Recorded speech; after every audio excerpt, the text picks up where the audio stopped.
Assalamualaikum warahmatullahi wabarakatuh. Suara saya kedengaran, Mas Renanda, teman-teman? Dengar, Mas. Oke, baik. Mungkin saya pakai paparan kali ya, supaya saya nggak ngelantur kemana-mana ini. Terlihat paparannya? Siap, terlihat, Pak. Oke, baik, yang saya hormati teman-teman Bina Marga,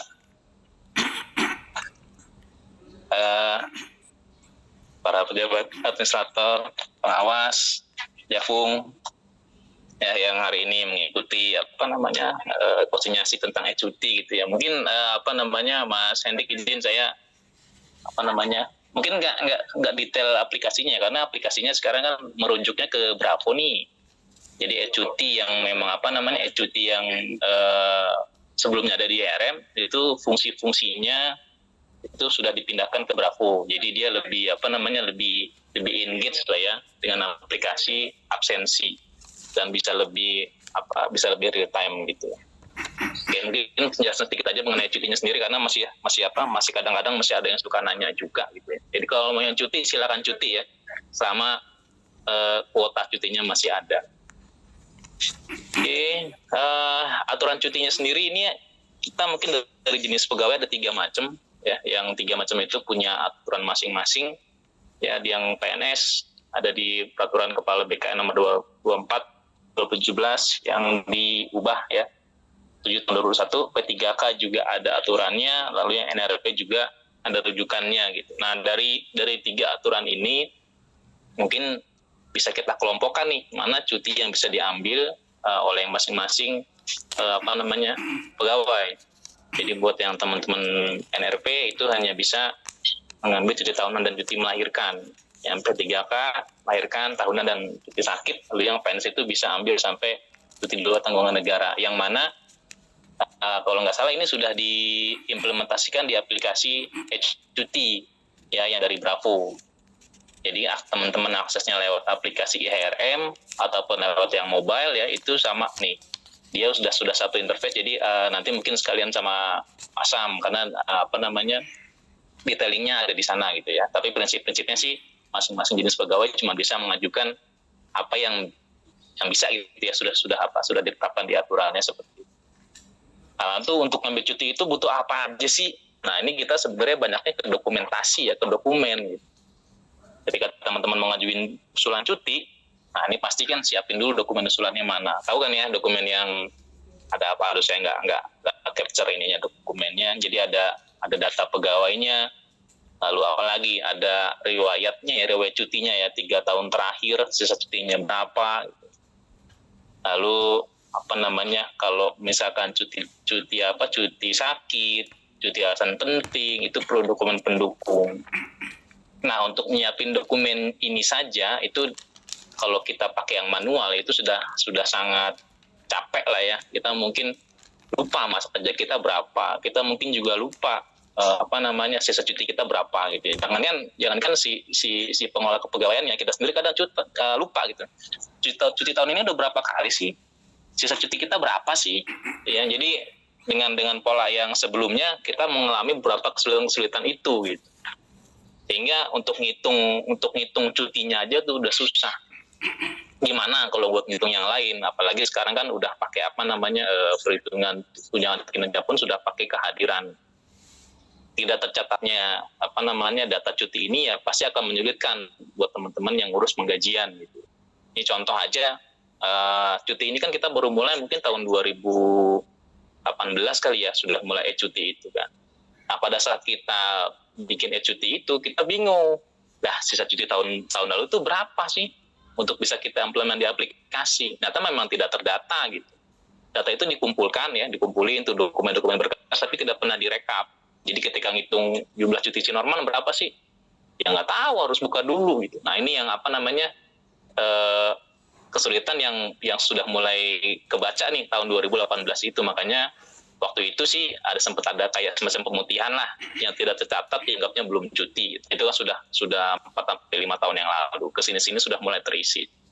Jadi kesimpulannya memang kayaknya itu udah nggak bisa gitu pakai cara yang manual. Jadi memang harus minimal dokumentasinya itu sudah digital ya. Artinya mulai dari prosesnya pun sudah lewat aplikasi, persetujuan juga lewat aplikasi, ya dokumennya tercetak secara otomatis lewat aplikasi, dan perhitungannya juga sudah lewat aplikasi. Jadi udah kita nggak akan kelewat lah, ya. Cuti saya udah sisa berapa ya? Jangan-jangan kita rugi nih. Sebenarnya tahun lalu kita ada sisa cuti nih 6 gitu kan, tapi karena itu kita lupa, kita nggak bisa beliin kan. Ini agak susah, makanya memang sebaiknya sekarang ya udah mulai sih ya, ke depan itu memang sudah harus serba digital gitu, karena perkara cuti ini bukan hanya perkara cuti sekarang, perkara pendapatan kita pun ya ini dari sini gitu, perhitungannya. Jangan sampai kita potong gitu ya gara-gara ada cuti yang tidak terekam, ada cuti yang harusnya kita jadi nggak absen gitu kan, karena cutinya itu tidak terekam di aplikasi. Nah ini jangan sampai kejadian ya. Kira-kira gitu. Jadi makanya memang kita sudah waktunya beralih lah ke digital gitu ya, mulai dari proses pengusulan sampai dengan persetujuan. Oke, ini singkat aja gitu ya. Jadi cara alur pengajuan cuti seperti apa? Sebenarnya prinsipnya kita tetap pakai pola yang manual ya, tetap sesuai dengan aturan-aturan yang tadi yang berlaku tadi, bahwa yang mengajukan itu pasti yang bersangkutan yang harus mengajukan cutinya sendiri. Nah dari situ kan tinggal masuk ke mana nih? Ini alurnya bisa dua, bisa lewat IRM, bisa lewat aplikasi yang mobile. Nih pasti sekarang teman-teman pasti lebih milih yang mobile karena lebih gampang. Karena sudah ada di aplikasi, tinggal klik aja kan tombol cuti. Nah, isi deh tuh sampai lengkap ya. Nanti akan terkirim ke atasannya. Atasannya ada dua mode nih. Minimal kan ada dua persetujuan ya, atasan langsung dan atasannya gitu. Tapi bisa juga buat teman-teman yang di lapangan mungkin perlu persetujuan dari Kasatkernya atau PPK-nya, itu bisa menambah satu lagi level persetujuan. Jadi bisa 3 level. Nah ini kita batasin 7 hari nih teman-teman nih. Ya karena apa? Karena kalau nggak dibatasin takutnya sebagian dari kita biasanya belum juga disetujuin, kita udah cabut duluan kan, udah pergi duluan gitu, padahal itu belum disetujui gitu kan. Nah, teman-teman juga bisa pantau di aplikasi apakah cuti saya sudah disetujui atau belum. Nah ini kita kasih batasan waktu supaya teman-teman juga tidak gantung nih, ya, tidak gantung cuti nggak gitu ya. Itu dibatasi waktu dalam 7 hari kerja. Jadi 3 atau 2 persetujuan tadi dikasih waktu 7 hari kerja. Izin pasang kalau salah ya minta dikoreksi nih. 7 hari kerja maksimal. Ini pun pimpinan itu kita kasih notif berulang. Gitu ya, bukan sekali kirim terus bosnya lupa terus nggak dikirim, kita kasih notif berulang, tapi memang nggak terus-terusan, tapi itu berulang lah. Maksimal 7 hari itu harus sudah selesai. Nah, mungkin ini yang sering terlupa, bahwa ketika ada aplikasi itu sebenarnya tidak menghilangkan cara kita berkomunikasi dengan atasan gitu ya. Tetap teman-teman harus diusahakan sih tetap kontak dulu. Kalau kami di sini biasanya di BKU itu bilang dulu, Pak saya mau cuti ya. Oh ya silakan ajukan saja. Nah itu itu tetap kita biasakan gitu. Ada rule yang tidak tertulis lah, bahwa mau cuti itu ya tidak langsung ujuk-ujuk lewat aplikasi terus kita nggak ngomong apa-apa. Ini tetap harus ada omong-omongan lah. Jadi si bos tuh aware, tahu oh ya si Norman mau cuti. Nah jadi ketika kita ketika aplikasi itu mengirimkan notifikasi ke atasan, dia sudah aware, udah tahu oh ya ini si A mau cuti. Nah sekalipun beliau lupa ya, jangan lupa nih, aplikasi itu juga ngingetin sebenarnya. Dia ngirim notifikasi harian, tapi kita juga jangan lupa ngasih tahu gitu. Pak ini belum disetujui, minta tolong diputuskan iya atau tidak gitu. Karena kan pasti kan teman-teman mau pesen tiket ya, mau ngapain lah, jelas ada perencanaan yang harus disesuaikan. Nah itu yang pastinya sih ada kepastian dalam 7 hari setuju atau tidak. Nah jadi ini nih pola umum ya, pola umum. Di luar mungkin ada yang perbedaan, tapi ini pola umum yang biasanya ada, dan ini pun sudah berjalan ya. Pola ini mulai dari tahun 2018 itu sudah berjalan pola ini. Nah sekarang semakin bagus, semakin canggih. Yang tadinya lewat aplikasi web ya sekarang sudah bisa lewat mobile. Nah ini pasti akan lebih memudahkan. Jadi kita dapat notifikasi ketika itu diajukan dan ketika itu disetujui. Nah, pimpinan pun juga dapat notifikasi dalam bentuk email ataupun SMS. Ya, persetujuan pun tidak perlu buka aplikasi sebenarnya. Di email itu kalau nggak salah tinggal ada tombol setuju tidak, ya tinggal diklik di emailnya aja. Ya, jadi memang ini jadi penting nih, alamat email, nomor telepon, itu jadi hal yang memang sudah harus melekat dan datanya harus selalu update di aplikasi IRM. Karena itu yang nantinya akan jadi acuan dalam pengiriman berbagai notifikasi. Nah, ini yang paling umum, paling yang ini ya, cuti. Lalu kira-kira apa sih ya cuti ini? Mungkin yang paling dasar sih semuanya jadi terekam gitu ya. Semua jadi terekam, perhitungan juga jadi lebih gampang, ya jadi lebih transparan. Nah, ini juga lebih enak nih, ke kitanya enak ya, si pegawainya enak gitu kan. Aplikasi ngajuin lewat aplikasi gampang gitu. Nah, si atasan pun jadi lebih enak. Karena apa? Atasan juga bisa lihat di aplikasi cuti itu kelihatan siapa yang cutinya bersamaan. Misalkan ya, kayak mungkin nanti nih bulan Desember nih, udah mulai banyak yang cuti itu jadi bisa dipetakan. Pimpinan tahu, oh yang cuti akan di hari itu tuh siapa aja. Nah, itu mungkin nilai lebih yang bisa kita berikan baik kepada stafnya yang ngajuin cuti ataupun pimpinan yang memang harus menyetujui itu. Pastikan ada perhitungan-perhitungan yang harus yang harus diambil oleh pimpinan. Terakhir apa? Pemanfaatan data. Jadi cuti ini sebenarnya kan cuti itu kan ketidakhadiran ya. Orang tidak hadir itu namanya cuti, bukan izin. Tidak hadir itu namanya cuti. Nah, gimana caranya nih nanti ke depan pasti akan dipakai oleh teman-teman Pusdatin. Bagaimana ceritanya kita bisa ngelola pegawai untuk bisa ditempatkan pada saat kejadian tertentu lah. Siapa yang ready untuk kerja, misalkan ketahuan nih ada kejadian apa, siapa aja yang siap di sana, oh yang cuti ini, yang tidak cuti ini, kekirim. Nah, ini manfaatnya akan sangat banyak jika data-data itu bisa diolah lagi. Jadi sekali lagi ya, cuti ini tidak hanya cuti gitu, banyak hal yang lain yang bisa dikoneksikan dengan cuti ini. Mungkin itu yang bisa kami sampaikan terkait dengan perlukah kita pakai cuti? Ya perlu banget gitu ya. Intinya sih inilah bagaimana caranya kita bisa bergerak lebih baik dan memanfaatkan teknologi digital. Mungkin untuk detailnya bisa untuk perlu bantuan Mas Sam. Kalau mau ditanyakan silakan, mungkin bisa nanti dipandu Mas Renanda. Itu dulu mungkin. Terima kasih. Terima kasih banyak Pak Norman. Jadi itu tadi untuk manfaat dan alur dari e-cuti sendiri. Mungkin untuk pertanyaan kita simpan dulu ya setelah sesi selanjutnya ya. Untuk berikutnya kami persilahkan Pak Sam untuk dapat menjelaskan terkait dengan aplikasi e-cutinya sendiri, Pak. Silahkan Pak Sam. Ya, baik. Ya, terima kasih Pak Andi, Pak Renanda. Terima kasih Mas Norman. Kayaknya udah jelas banget ya secara konsepnya pengajuan cuti ini secara melalui e-cuti ini sama ya dengan yang sudah kita mulai di tahun 2018 itu menggunakan e-cuti yang ada di IRM. Untuk yang aplikasi atau modul e-cuti yang baru ini yang kita tempelkan di Bravo ini sebenarnya sama juga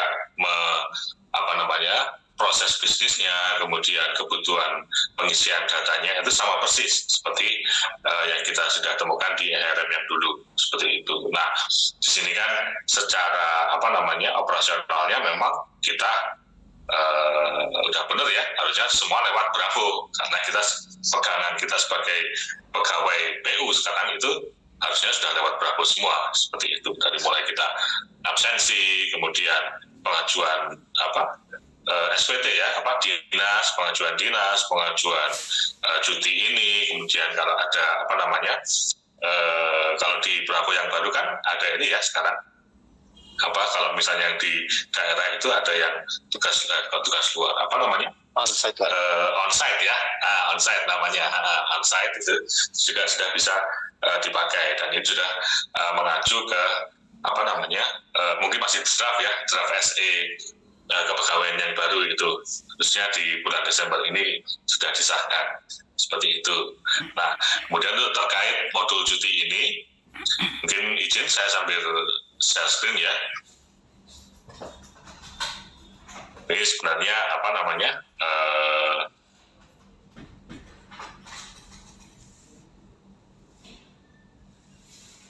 sudah terlihat ya. Oke, kalau kita dimulai dari pertama kan, mungkin Bapak Ibu sekalian sudah melihat ya, update-nya kan kita udah mulai di bulan September ya, Oktober awal lah, September akhir, Oktober awal itu kita sudah aktifkan modul cuti ini, itu sudah terhubung di tampil di tayangan represensi ya, kita masuk ke tayangan represensi yang ada di Bravo. Nah, untuk pengajuan cuti ini listnya ini masih tetap di pendaftar yang ada di Bravo. Ini karena kita secara teknisnya itu kita membuat modul baru ya, modul yang tersendiri dari Bravo, itu memang ya agak sedikit ini ya berbeda tampilannya, tapi secara fungsi masih sama. Kita tambahkan penambahan cuti yang baru. Nah, di sini menunya sama dengan yang ada di RRP yang lama, ada di pengajuan, dan ada kalau memang sebagai atasan yang menyetujui itu ada yang menu persetujuan ini. Itu. Nah, di pengajuan ini kita bisa melihat histori ya dari pengajuan cuti kita. Kemudian berkas-berkas cutinya bisa di-download di sini juga. Dan kalau kita mau mengajukan cuti yang baru, kita klik yang usulan baru ini. Nah, di sini interface-nya sama seperti yang lama. Ada sisa ada tahunannya seperti apa. Nah, ini mungkin untuk perhitungan ini nanti kita bisa diskusikan lagi ya. Ini memang masih banyak ini ya, kita mengacu ke peraturan-peraturan yang ada itu, tapi memang masih banyak pertanyaan nih dari teman-teman dari pengguna cuti ini hitungannya gimana sih gitu. Nanti kita bisa diskusikan lebih lanjut. Nah, di sini untuk data-datanya kita sudah ambil semua secara otomatis dari sistem. Kita pilih jenis cutinya yang akan diambil sesuai dengan pembagian jenis cuti tadi yang disampaikan Pak Norma tadi. Kita juga sudah sesuaikan dari jenis ini ya, jenis pegawainya, apakah dia PNS atau P3K atau PPNBM itu. Kita pilih cutinya, diisi keterangannya, misalnya pulang mengunjungi tanggal cutinya, dan yang di Desember di akhir tahun gitu ya.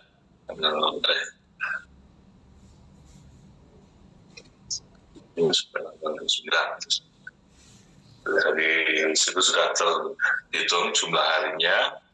Kemudian untuk nomor telepon dan alamat ini bisa kita ambil dari yang ini ya, yang ada di inputkan di HRM yang sudah di data profil kepegawaian. Nah, kemudian terkait atasan atau pejabat yang memberikan approval ya, yang menuju itu cutinya. Nah, di sini untuk pejabat atasan langsung ya, biasanya dari staf kan biasanya masih ada yang namanya ketua tim atau subkoordinator atau yang dulunya masih di level eselon 4 itu bisa opsional, bisa kita tambahkan di sini. Misalnya nih kita masukkan namanya dulu.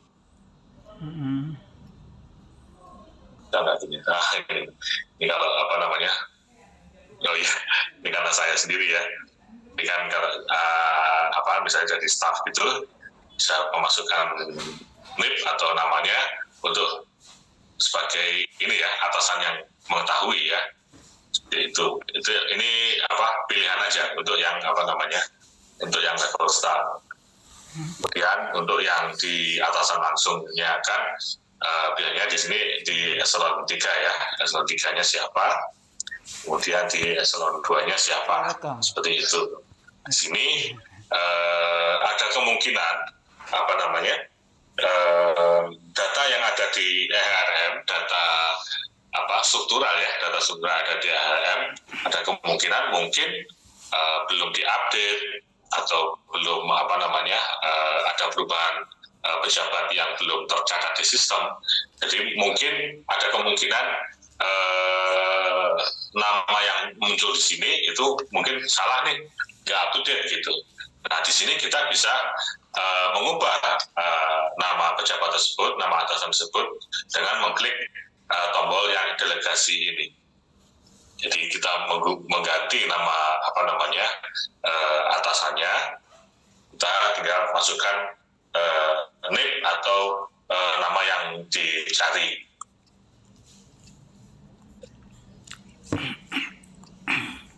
Tadi saya kan Pak Iksan. Nah, seperti itu. Untuk yang eselon 2 juga sama, atau yang di atasan atasan 2, jabat pemberi cuti juga sama, bisa dilakukan delegasi juga seperti itu. Oke. Nah, dari situ mungkin kalau ada berkas pendukungnya ya, misalnya ada surat keterangan kalau memang harus pulang atau gimana gitu, itu bisa disampaikan di sini, tapi di sini memang opsional ya, tidak harus dilampirkan. Oke, ini saya testing aja dulu. Nah di sini atau ini ya, di sini ini ada juga di meeting ini ada teman-teman dari tim aplikasi juga yang ikut memantau. Ini apa kita coba flow-nya menggunakan nama ini aja ya? Bisa nggak ya? Bisa nggak pakai nama Mas Herman gitu? Bisa ya, kita coba ya.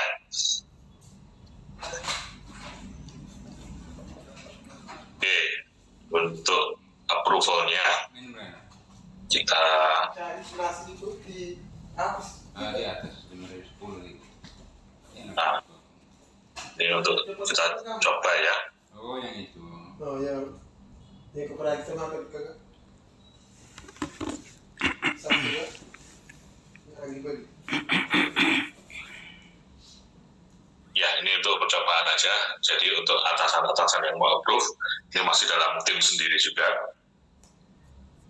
Kita coba tambahkan. Ya udah benar ya. Pertanyaan mau pulang dari mereka Lambung.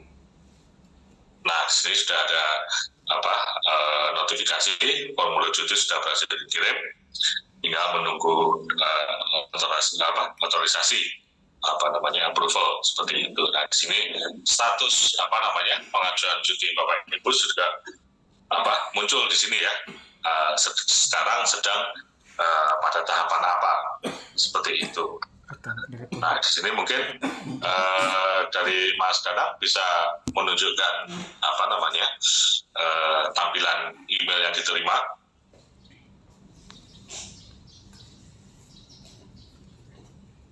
Bisa Pak, izin share Pak. Ya.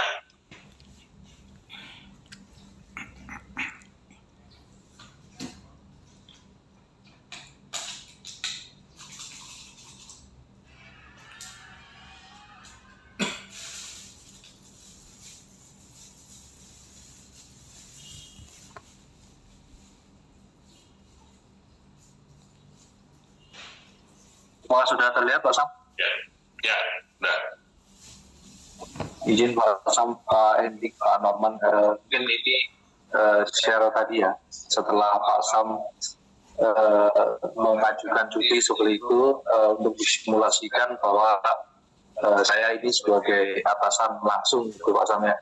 Jadi nanti atasan langsungnya itu begitu pegawai mengajukan cuti melalui aplikasi Bravo Cuti, nanti di pegawai email melalui email yang terdaftar di HRM, atasan langsung tersebut akan mendapatkan email. Nah selain email sebelumnya nanti juga ada via SMS. Nah itu dua saluran informasi itu sebenarnya fungsinya sama. Nah, di sini kami akan memperlihatkan untuk melalui email. Nanti seperti ini, ada informasi permintaan cuti menunggu persetujuan Anda. Nanti kemudian atasan langsung mengecek kepada nama atasan langsung misalnya, kemudian Anda telah menerima permohonan cuti dari nama pegawai, kemudian jenis cutinya cuti apa, kemudian keterangannya apa, jabatan pegawainya apa, kemudian usulan dari pegawai itu dia mau cuti dari tanggal berapa sampai tanggal berapa, seperti itu. Nah, ini langsung kita setuju Pak Sam ya, atau gimana? Kita setuju, nanti muncul info bahwa pengajuan permohonan cuti Samsyadi Putranto telah disetujui. Nah, ini untuk tahapan cuti di atas langsung seperti itu. Saya kembalikan ke Pak Sam. Oke. Ya, terima kasih Mas Anang. Jadi seperti itu ya, review untuk apa yang dilihat oleh atasan yang menyetujui itu seperti itu ya. Jadi notifikasi diterima lewat email dan juga lewat SMS. Jadi bisa langsung ada link di email dan SMS terkait itu, diklik bisa langsung membuka browser ke halaman persetujuan tadi ya. Apakah nanti setuju atau kalau setuju sih langsung diproses. Tapi kalau untuk yang ditolak atau ditangguhkan itu harus mengisi istilahnya keterangan tambahan ya, kenapa ditolak, kemudian kenapa ditangguhkan, seperti itu. Nah, kemudian kembali ke tampilannya yang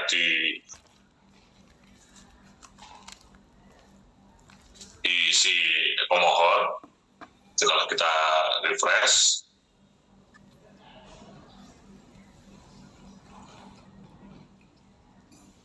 nah di sini sudah sudah terupdate bahwa status cutinya sudah disetujui oleh atasan 1. Nah, begitu pula dengan atasan 2 itu juga menunggu otorisasi untuk disetujui juga. Ini seperti itu untuk proses pengajuan cuti ini. Ini kita nggak usah lanjutin ya, biar nanti bisa cancel aja. Nah, di sini memang ada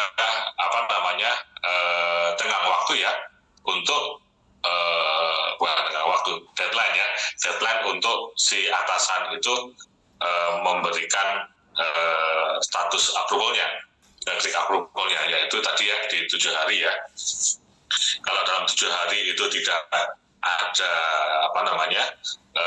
action dari atasan approvalnya, itu otomatis akan dibatalkan oleh sistem. Di sini juga akan ada notifikasi atau statusnya akan cuti Anda sudah dibatalkan secara otomatis oleh sistem karena sudah habis masa tunggu untuk approval dari atasan, seperti itu. Nah, di sini mungkin perlunya ada komunikasi langsung dengan atasan terkait. Kalau memang kita sedang mengajukan cuti, gitu, bisa kita kontak langsung seperti itu, kita minta izin langsung bahwa sedang mengajukan cuti. Mungkin itu juga masih penting sekarang ya, meskipun sistem ini memudahkan untuk inputting dan approval tadi, seperti itu. Nah, kemudian setelah nanti selesai hasil pengajuannya sudah disetujui semua, ya mungkin saya contohkan ya. Jadi berkas cutinya yang sudah yang sudah selesai ya, sudah selesai di approve, itu bisa dilihat di sini.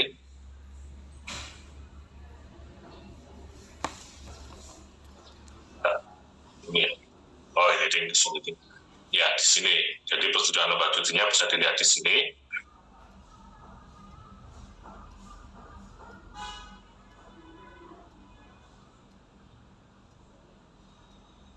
berarti sudah untuk statusnya juga bisa dilihat di sini. Ini mungkin nanti kita, karena kemarin ada ini juga ya, ada kebutuhan untuk melakukan tanda tangan manual atau tanda tangan basah. Ini juga mungkin kedepannya akan kita update lagi untuk bisa kita akomodir untuk yang tadi kebutuhan pemberkasan yang masih manual seperti itu. Tapi meskipun ada kita mengakomodir atau kita bisa memberikan form cuti ini secara manual, tetap semua proses cuti, pengajuan cuti itu harus tetap lewat sistem ini, karena status status cuti yang masuk yang sudah di approve atau sudah komplit itu mau nggak mau harus tetap secara sistem, karena akan berpengaruh ke ke perhitungan atau status absensi atau status presensi yang ada di Bravo seperti itu. Jadi itu secara sistemnya, secara teknisnya itu semua pengajuan cuti yang sudah selesai, yang sudah komplit itu akan kirim datanya ke Bravo, di Bravo. Nah, kalau kita melihat di Bravo-nya sendiri, nah di sini kan di back-end Bravo kita bisa melihat kan pengajuan cuti kita itu sudah berapa aja gitu. Di situ kita bisa melihat, dan ini langsung tercatat di presensi harian kita ya. Jadi udah, kalau kita lihat di presensi harian itu sudah ada statusnya sedang cuti seperti itu. Oke, mungkin untuk pengajuan cuti seperti itu ya, Pak Hendik, Pak Renanda. Mungkin kita bisa lanjut ke mungkin tanya jawab ya, kalau memang ada proses yang belum dipahami dari teman-teman dari di balai. Ini seperti itu. Terima kasih. Baik, terima kasih banyak Pak Sam atas penjelasannya. Mungkin izin Bapak Ibu, untuk selanjutnya kita buka sesi tanya jawab. Mungkin yang ingin bertanya bisa raise hand terlebih dahulu ya Bapak Ibu ya. Atau nanti bisa kita bukakan untuk mic-nya. Jadi agak lebih terorganisir. Oke, ini sudah ada yang raise hand. Yang pertama dari Mbak Rima Noviana dari Sumatera Selatan. Silakan Mbak Rima. Iya, halo Mas. Halo Mbak, ya Mbak, silakan Mbak. Mas izin bertanya, kan tadi di paparan dijelaskan untuk non-PNS itu cuma ada cuti tahunan dan cuti melahirkan. Nah sekarang kan untuk di Bravo itu juga untuk pengajuan cuti belum bisa untuk non-PNS. Nah kalaupun nanti suatu saat sudah bisa dilakukan oleh non-PNS, untuk cuti sakit non-PNS gimana ya Mas? Karena kata Pak Nur Halim kemarin, untuk pengajuan sakit itu masuk ke cuti, pilih cuti sakit. Berarti untuk non-PNS-nya ke depannya itu gimana solusinya? Itu aja sih Mas. Baik, terima kasih Mbak Rima. Jadi mungkin izin ya. Pak Sam untuk cuti untuk PPNBN apakah sudah bisa ya Pak Sam? Ya. Oke, kalau untuk pengajuannya, ini kan kemarin kami juga sedang mendata juga ya, untuk yang PPNBN atau NRP ya, kita kode NRP, waktu dulu pertama launching yang cuti yang baru ini, mungkin masih ada masalah ya, karena status pegawainya kita masih mendata juga seperti itu, tapi seharusnya sekarang sudah bisa ya. Untuk NRP, Ibu tinggal coba aja di pengajuan cuti di Bravo itu sudah muncul belum? Itu namanya, harusnya sudah muncul ya. Mungkin yang kadang-kadang kosong itu di ininya ya, perhitungan sisa cuti tahunannya, karena kita akan mengacu ke tahun awal masuknya sebagai NRP itu di tahun berapa gitu. Kalau memang karena kita masih mengacu ke itu ya minimal kan harus ada bekerja 1 tahun ya, 1 tahun di PU baru bisa mengambil cuti. Nah itu untuk yang pengajuan NRP ya. Nah kalau terkait peraturannya yang tadi ya NRP hanya bisa cuti tahunan dan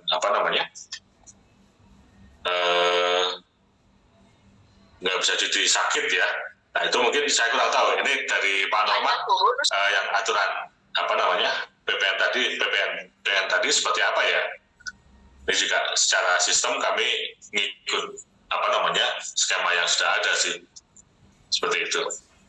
Ya baik, izin teman-teman. Jadi memang kalau kita lihat, ini juga saya info dari tim disiplin ya yang memang substansi terkait cuti ini.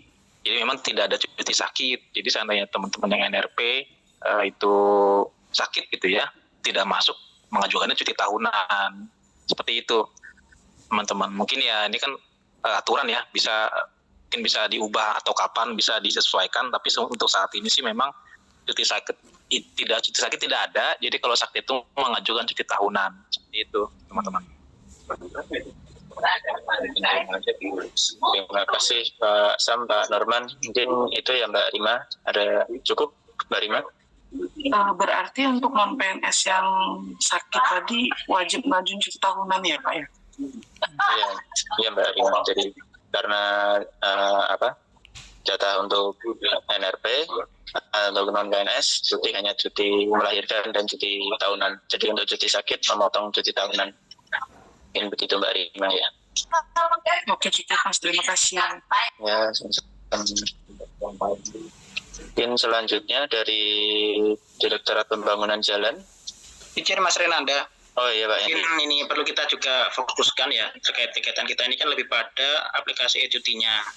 Mungkin perlu yang kita diskusikan lebih banyak ke proses e-cutinya yang jadi kendala kita gitu ya. Ya, kalau terkait aturan-aturan cuti kan sudah disampaikan juga tadi sekilas ya, mungkin saya ditanyakan lagi lebih fokus kepada teknis cutinya mungkin gitu, teknis aplikasi cutinya ini yang jadi kendala kita mungkin itu Mas Renanda saya difasilitasi gitu ya. Terima kasih Pak Endik. Oke, kita lanjut, silakan dari Pembangunan Jalan. Baik, terima kasih Pak Nanda. Izin Pak Sam, Pak Norman, terkait aplikasi cuti. Jadi kemarin kita coba pakai cuti untuk Kasubag TU Pak. Jadi di kita itu di Bina Marga ada pendelegasian penandatangan cuti Pak. Jadi untuk Kasubag TU ditandatangani oleh direktur dan direktur. Nah, saya coba di aplikasi e-cuti dengan nama yang sama dia tidak bisa Pak. Jadi apa bisa kita dibukakan slot gitu untuk Bina Marga terkait cuti, jadi sesuai dengan pendelegasian wewenang tantangan ini Pak. Jadi kayak Kasubag TU kan tantangannya direktur dan direktur. Jadi saya coba di aplikasi e-cuti itu tidak bisa Pak dengan nama yang sama. Itu aja sih permasalahannya. Terima kasih. Assalamualaikum warahmatullahi wabarakatuh. Waalaikumsalam. Waalaikumsalam. Terima kasih Pak Nail ya. Ya. Silakan Pak Sam. Ya, baik.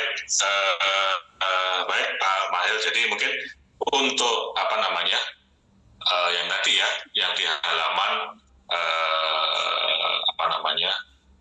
nama ini ya, nama pimpinan yang memberikan mana sih, Mas Hervin mana? Oh ini. Oke, yang di sini ya, yang di pejabat pemberi cuti ya, di sini memang oke. Kalau untuk kasus ya, saya kira kemarin juga pernah kejadian gitu ya, tapi kalau nggak salah memang tetap harus ada dua nama yang berbeda ya. Ini coba nanti saya tanya dari Mas Falih, monitor nggak Mas? Ya Pak. Ya, iya, Pak. Itu kalau yang kayak gitu gimana ya kemarin? Saya agak lupa. Oke Pak, siap. Izin memang secara rules peraturannya itu dari BKW itu harus berjenjang Pak, jadi nggak boleh sama, harus bertingkat. Nah, memang misalnya kebutuhan Bina Marga dua nama yang sama, mungkin memang harus ditambahkan ini Pak, untuk mungkin pejabat pemberi cutinya itu direktur, cuman untuk yang atasan langsungnya mungkin bisa ganti di di pejabat yang lain mungkin Pak, mungkin seperti itu. Tapi kita tidak menutup kemungkinan untuk merubah sistemnya jika memang BKU menyetujui selaku pemilik institusinya, proses bisnisnya kita mengikuti BKU Pak. Oke, siap itu ya.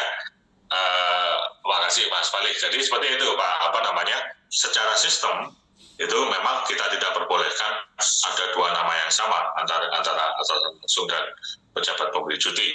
Itu nanti ribet ininya ya, verifikasinya gitu.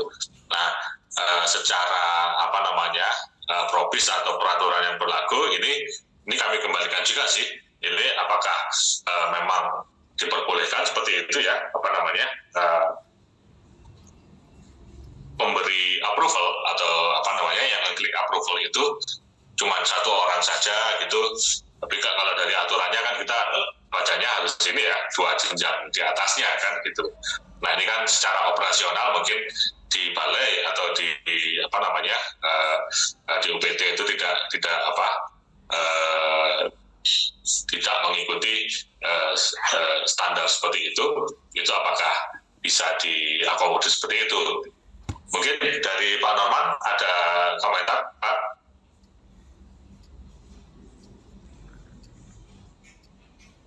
Ya, kalau dari kami sih harus berjenjang ya, yang minimal 2 gitu kan. Ditambah bisa jadi 3. Itu tadi kenapa ya kok sama? Sorry tadi nggak kedengaran yang tadi. Mungkin izin Pak Norman, Pak Sam ya sedikit menjelaskan juga. Kalau di Bina Marga itu kami sudah ada SP pendelegasian wewenang untuk pemberian cuti dari Pak Dirjen, itu didelegasikan ke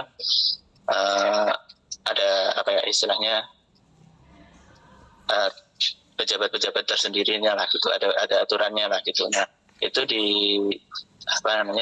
latar belakangi karena jadi dengan harapan kalau yang di daerah itu kalau mengajukan cuti, semisal untuk yang dari istilahnya eselon 3 tidak harus sampai ke Pak Dirjen gitu, Pak, nggak harus sampai jauh-jauh ke Jakarta. Nah, sebenarnya latar belakangnya itu seperti itu. Nah, makanya beberapa unit kerja dibuatlah ya sudah cukup sudah sampai di kepala balainya saja gitu, tidak harus sampai sejauh itu, kecuali untuk pimpinan unit kerjanya memang harus ke Pak Dirjen. Mungkin kalau di Bina Marga ada SE-nya seperti itu. Mungkin Pak Hendik mau menambahkan terkait SE cuti Pak?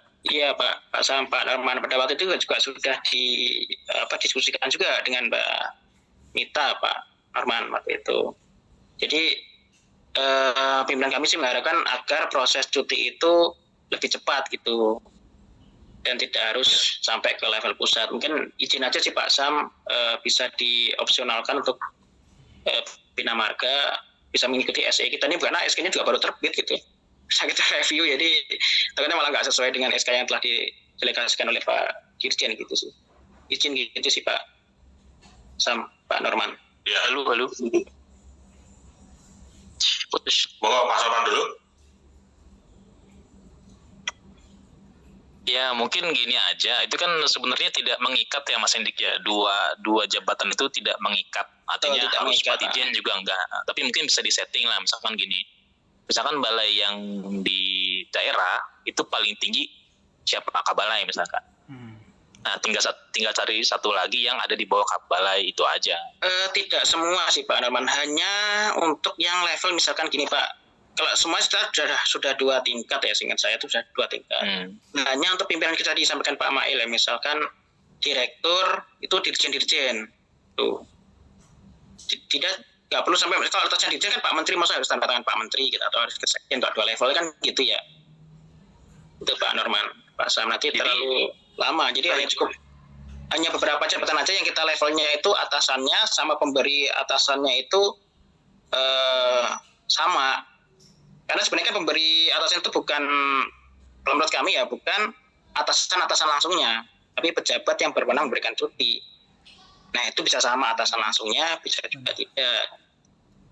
Yang izin saya harus punya Pak Endi.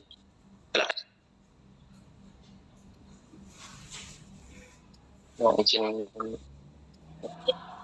mungkin di kami contohnya seperti ini Pak Nur Pembasa. Jadi untuk yang sebenarnya untuk sebagian besar sudah berjenjang di 2 tingkat, cuma untuk kasus-kasus tertentu saja seperti tadi pimpinan seperti direktur itu dirjen-dirjen, terus untuk kasubag di umum, kasubag umum di direktorat itu karena kita berpikirnya di eselon 4 tidak perlu sampai ke Pak Dirjen mungkin gitu ya Pak.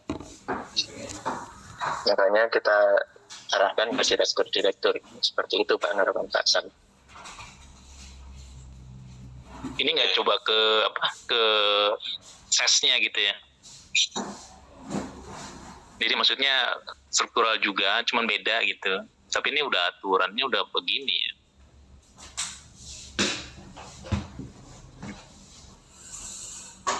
Ini sih mungkin perlu pertimbangan dari Mbak Mita sih ya, Mbak Mitanya gimana gitu. Karena emang agak aneh sih kalau misalkan 2 orang menyetujui hal yang sama gitu. Padahal aturannya itu memang harus 2 orang gitu. Kalau yang sama berarti kan cuma 1 orang ya, bukan 2 orang gitu. Memang itu sama. Sedangkan di aturan cutinya harus 2.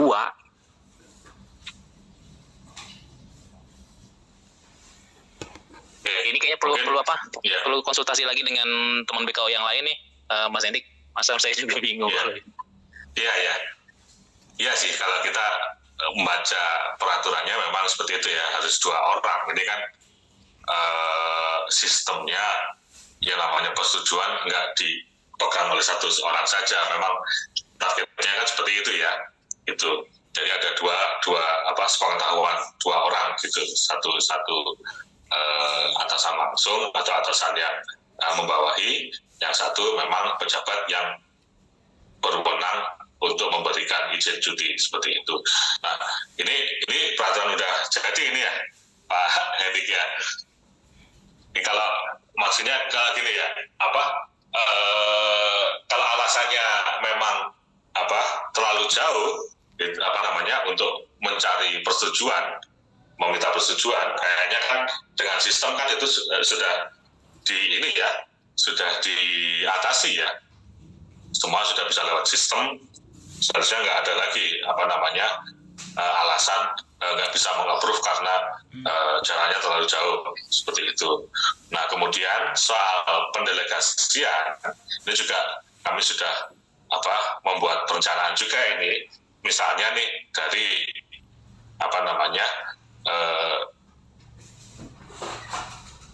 pejabat-pejabat yang eselon 1, 2 dan juga dari menteri ya, itu memang kan tetap bisa diproses secara sistem, baik itu dari personel itu sendiri, dari pejabat itu sendiri, ataupun dari personel yang ditunjuk untuk mewakili atau yang mengelola gitu, apakah itu sekretaris, apakah dari bagian TU-nya atau seperti apa, itu kalau istilah kami ya itu ya pendelegasian aksi approval gitu ya itu. Nah di sini kan apakah kalau sudah ada pendelegasian operator itu apakah masih tetap ada perlu ada itu tadi ya penunjukan maksimal cuman levelnya hanya berhenti di ya kayak tadi ya, cuman ada berhenti di direktur aja gitu untuk approvalnya. Padahal secara sistem kan banyak nggak masalah direktur. Ini kalau bayangan saya ya, ini nanti mungkin Mas Norman bisa komentar juga secara jenjang pemberi approval itu kita tetap mengikuti struktur yang ada aja.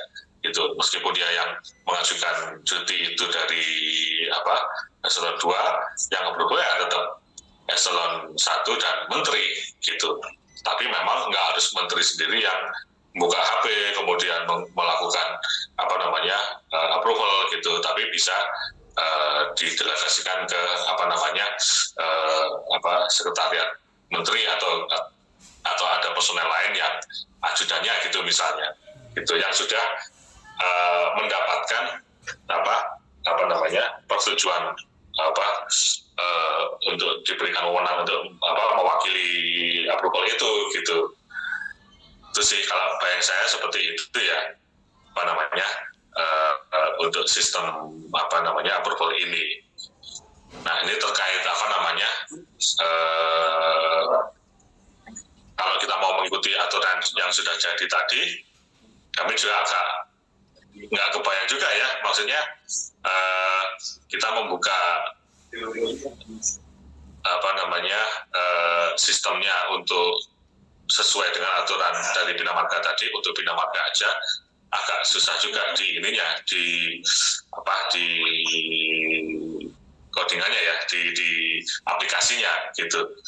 Nanti akan jadi pertanyaan juga untuk yang uno-uno lain kok pasti menanya juga di sistemnya kok macam-macam gini, ini aturannya kami kan secara membuat modul yang kemarin itu kami hanya melihat yang peraturan yang itu ya, yang tadi ditunjukkan sama Pak Norma tadi, yang di PP yang perban tadi itu aja, seperti itu. Mungkin seperti itu Pak Hendik, Pak Lananda.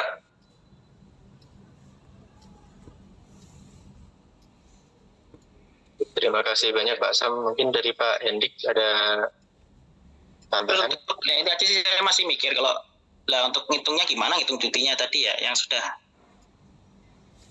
berjalan selama ini gitu loh, Mas Pak Norman, Pak Sam gitu ya, dengan SK yang sudah diterbitkan ini gitu. Saya sih jadi ini aja sih, kalau misalkan kita mau di luar SK Dirjen, nanti kita menyalahi SK yang sudah ditetapkan Dirjen tadi gitu Pak Sam. Karena sih ini bisa ada opsional hal itu gitu Pak Sam.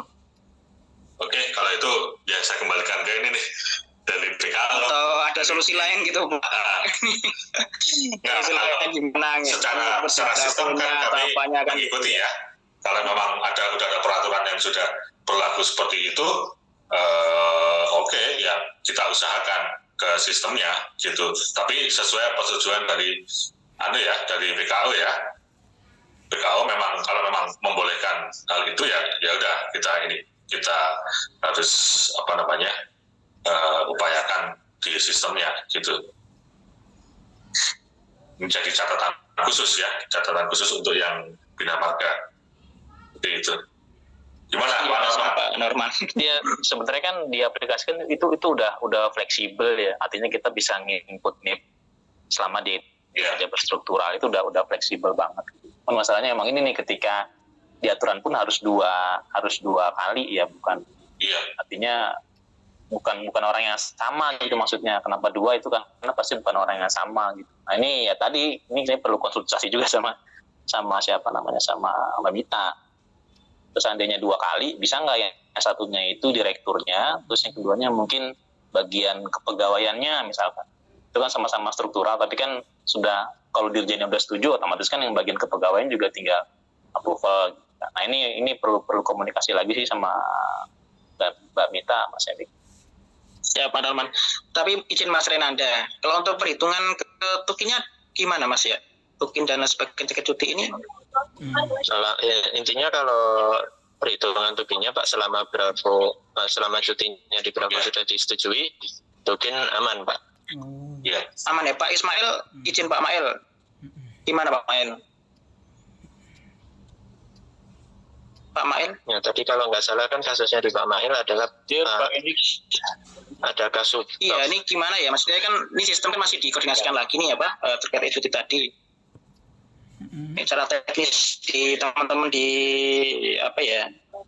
prakteknya ini bermasalah nggak itu Mas Renanda? Jadi kita sih menyiasati atau dengan DL sih dinas, karena kan ya itu tadi kata Mas Nanda, karena kalau yang bersangkutan belum di approve dianggapnya TM. Oh, tapi kalau yang approve itu harus ini ya, harus yang pejabat ini tadi ya, yang ketiga tadi ya istilahnya itu kan ya, layer kedua tadi ya. Iya. Kalau misal tapi itu ya Pak Sam ya. Ya, izin. Kalau terkait ini ya, mungkin Pak Edi, terkait perhitungan token, itu kan sebenarnya berbeda, udah di luar probis pengajuan cutinya gitu ya. Betul ya, cuman macam itu kalau sudah cutinya nggak bisa selesai semua ya. Ya. Nah, sekarang kan untuk, ya saya juga condong ke masukan Pak Norman tadi sih, untuk ya sementara sistem ini masih dalam perbaikan kalau memang harus mengakomodir aturan yang dari Bina Marga tadi, tapi untuk kebutuhan sekarang tetap disiasati dengan mengubah atau menambahkan nama atasan atau nama approver ya. Itu di sini kan sistemnya wajib ada 2 approver yang berbeda gitu. Ya, jadi kalau memang mau memasukkan biar datanya masuk dulu sekarang ya, udah akhir bulan nih, itu dipilih aja gitu. Yang tadi ya, yang satu memang yang pemberi cuti itu memang dari istilahnya kepala balai atau yang paling tingginya yang sesuai di peraturan, tapi yang di atasan langsungnya ini dipilih aja, mungkin dari kepala TU atau dari bagian kepegawaian seperti itu. Jadi tetap mengikuti restriksi dari sistem itu, disiasati seperti itu aja. Yang penting kan outcome-nya sama ya, cutinya di-approve, kemudian masuk ke Bravo, ke ke presensi gitu. Presensi ya. Nggak ganggu perhitungan token bulan berikutnya, perhitungan token gitu. Itu aja sih. Mungkin seperti itu untuk solusi cepatnya ya, yang bisa kita pegang saat ini ya. Karena ya secara sistem ya memang bisanya kayak gitu. Mau nunggu akomodir peraturan tadi mungkin masih bisa bulan depan itu. Mungkin seperti itu Pak Edi. Baik Pak Sam.